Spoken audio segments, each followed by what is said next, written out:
Hello to all followers and friends. Miracle Katuray ba ang hanap mo? Yung diretsong namumulaklak? Pes, panoorin mo to hanggang dulo.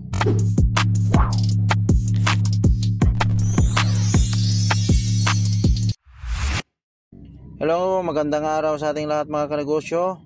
So ito, sasamahan nyo ako para pasyalan ko yung mga tinanong kong katuray. Isang buwan nang nakakalipas, titingnan natin kung anong nang sitwasyon. So ito, may mga bulaklak na sila at iisa-isahin kong pasyalan, bibisitahin kung namumulaklak nga silang lahat. So ito, maliliit pa sila, hanggang katuhod pa lang sila mga kanegosyo. Meron na silang bulaklak at mapapakinabangan na. So ito, pipitasin ko na rin para matikman na rin. Ito kasi yung pinakapaborito kong salad mga kanegosyo. Masarap ito para sa akin. At alam ko magugustuhan nyo rin to. So kung gusto nyo magkaroon ng ganito, comment down below mga kanegosyo sa comment section para masamahan ko kayo kung saan din ako bumili mga kanegosyo.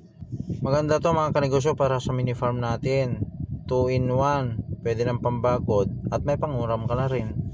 Dami na talagang bulaklak yung mga itinanim ko. 11 pieces to mga kanegosyo. So legit talaga. Namumulaklak na. 1 month pa lang sa akin na itinanim ko.